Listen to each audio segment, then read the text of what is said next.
అప్పలాయగుంట ప్రసన్న వెంకటేశ్వర స్వామి ఆలయంలో వంశపారంపర్య సేవలపై వచ్చిన వివాదంపై యాదవ్ సంఘం నాయకులు ఆందోళన వ్యక్తం చేశారు. అప్పలాయగుంటలోని శ్రీ ప్రసన్న వెంకటేశ్వర స్వామి ఆలయంలో వంశపారంపర్యంగా కొనసాగుతున్న ఆచారాలపై ఇటీవల వివాదం నెలకొంది. సాంప్రదాయం ప్రకారం ప్రతిరోజు ఆలయాన్ని యాదవ్ కులస్తులు తొలుత తెరిచి స్వామివారి మొదటి దర్శనం అనంతరం సుప్రభాత సేవలతో సాధారణ భక్తులకు దర్శనం ప్రారంభమవుతుంది.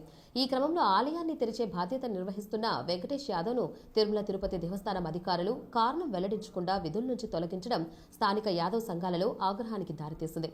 ఈ నిర్ణయాన్ని వ్యతిరేకిస్తూ తిరుపతి జిల్లాలోని వడమాలపేటలో యాదవ్ సంఘం సమావేశం నిర్వహించింది. వంశపారంపర్యంగా తమకున్న హక్కులను హరించడం అన్యాయమని వారు పేర్కొన్నారు. కారణం తెలియజేయకుండా విధుల నుంచి తొలగించడం సరైన చర్య కాదని విమర్శించారు. స్థానిక రాజకీయాలతో సంబంధాలు కలిగి ఉండటం కారణంగా స్థానిక ఎమ్మెల్యే జోక్యం చేసుకుని ఈ చర్య తీసుకున్నారని ఆరోపించారు. దేవాలయ సేవల్లో రాజకీయ జోక్యం ఉండకూడదని వారు స్పష్టం చేశారు. దేవుడి సేవకు రాజకీయాలను ఆపాదించడం సరికాదని పేర్కొంటూ వంశపారంపర్య ఆచారాలను గౌరవించాలని యాదవ్ సంఘం డిమాండ్ చేసింది.